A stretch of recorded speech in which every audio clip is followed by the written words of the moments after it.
आज के वीडियो में हम कायदे अवाम यूनिवर्सिटी नवाबशाह के फिजिक्स के एमसीक्यू सॉल्व करेंगे।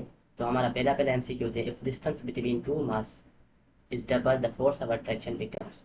तो इसका आंसर होगा 1/4। बेसिकली इस एमसीक्यूज में हम कूलम्स लॉ को यूज़ करेंगे। हमारा दूसरा एग्जाम्पल है, missile is fired at 19.6 metre per second at angle of 30 degree with horizontal the missile reaches maximum height of. तो इस एग्जांपल में हम क्या करेंगे, पहले पहले हम वेलोसिटी का जो है वर्टिकल कंपोनेंट निकालेंगे। वर्टिकल कंपोनेंट निकालने के बाद हम v² / 2g का फार्मूला यूज़ करेंगे। तो इसका आंसर आएगा 4.9 मीटर। हमारा अगला क्वेश्चन है, an example of fundamental quantity. तो वॉल्यूम, वेलोसिटी एंड एरिया ये डिराइव्ड क्वांटिटी है। तो हमारा आंसर होगा लेंथ। हमारा अगला क्वेश्चन है, resistance offered by conductor is directly proportional to. तो इसका आंसर होगा length. A body is said to be in complete equilibrium. तो इसका आंसर होगा linear and angular acceleration are zero. S unit of power in SI system. तो इसका answer होगा watt. A bulb has resistance of so ohm current in it is connected to 400 volt voltage source will be।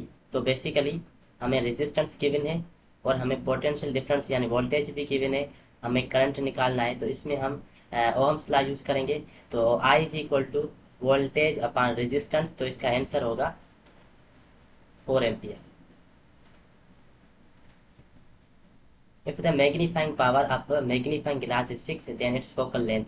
तो magnifying power और focal length का जो relation होता है, तो मैग्नीफाइंग पावर फोकल लेंथ से ज़्यादा होता है। तो इसके लिए इसका आंसर होगा 5 सेंटीमीटर।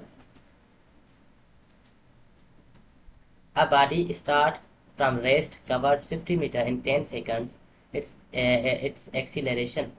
तो बॉडी रेस्ट शुरू में जो इसकी इनिशियल वेलोसिटी है वो जीरो है। तो हम यहाँ पर second equation of motion use करेंगे, S is equal to V I T plus 1/2 AT²। ठीक है। तो हमें डिस्टेंस गिवन है और इनिशियल वेलोसिटी जीरो है, तो S is equal to V I T. So V I T वाला टर्म हमारा जीरो हो जाएगा। और अब हम S is equal to 1/2 AT² में से हम एक्सीलरेशन को निकालेंगे। तो हमारा आंसर आएगा 1 मीटर पर सेकंड स्क्वायर। हमारा अगला क्वेश्चन है, the minimum distance between an object and its real image in case of convex lens is. तो इसका आंसर होगा 4f। Time period is inversely proportional to. Basically time period जो है वो बराबर होता है 1/f। तो इसका आंसर होगा फ्रीक्वेंसी। हमारा अगला क्वेश्चन है, what will be the force will change the velocity of body of mass 1 kg from 20 meter per second to 30 meter per second in 2 second. तो हम इसमें न्यूटन का फार्मूला यूज़ करेंगे, F is equal to M A. तो हम acceleration को substitute करेंगे। तो हमारा फार्मूला बन जाएगा F is equal to M v2 - v1/t। तो इस फार्मूले को यूज़ करेंगे तो इसका आंसर हो जाएगा 5 Newton. Speed is magnitude of. तो स्पीड हमारा एक स्केलर क्वांटिटी है और वेलोसिटी हमारा वेक्टर क्वांटिटी है। तो जो स्पीड होती है वो मैग्नीट्यूड होता है वेलोसिटी का। तो इसका आंसर होगा वेलोसिटी।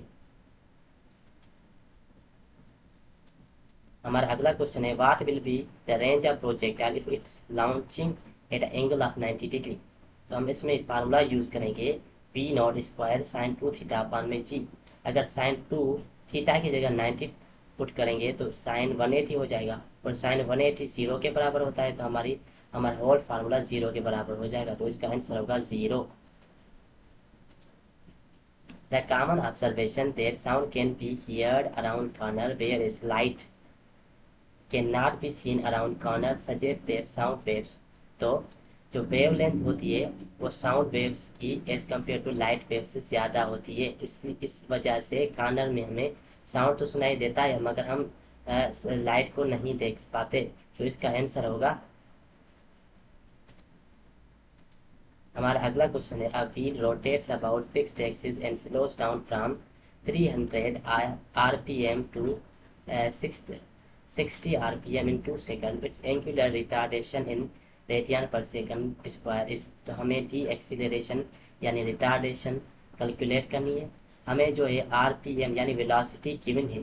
तो पहले सबसे पहले हम क्या करेंगे, 300 में से 60 को काट लेंगे तो हो जाएगा 240 आरपीएम। ठीक है, तो आरपीएम को हम सब्सटीट्यूट करेंगे। तो आर आर क्या है, रिवॉल्यूशन है। तो 240 मल्टीप्लाइड बाय रिवॉल्यूशन बराबर होता है 2 पाई रेडियंस के। तो 240 इंटू 2 पाई अपान में 60, क्योंकि अपान में मिनट है तो मिनट को हम चेंज करेंगे सेकंड्स में, तो अपान हो जाएगा 60।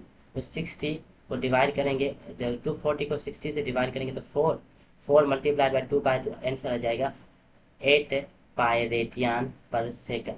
और अब वेलोसिटी को हम 2 से डिवाइड करेंगे तो हमें डी एक्सीलरेशन यानी रिटार्डेशन मिल जाएगी।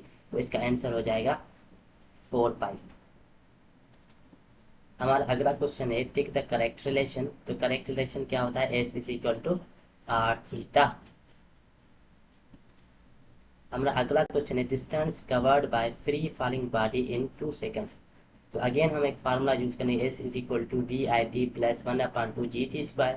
तो वी आई टी वाला टर्म हमारा जीरो हो जाएगा, फ्री फॉलिंग बॉडी है। तो S is equal to 1/2 GT², ये फार्मूला यूज करेंगे तो हमारा आंसर होगा 19.9 मीटर। उम्मीद करता हूँ ये वीडियो आपको पसंद आई होगी, इंफॉर्मेटिव वीडियो होगी। मिलते हैं अगली नेक्स्ट वीडियो।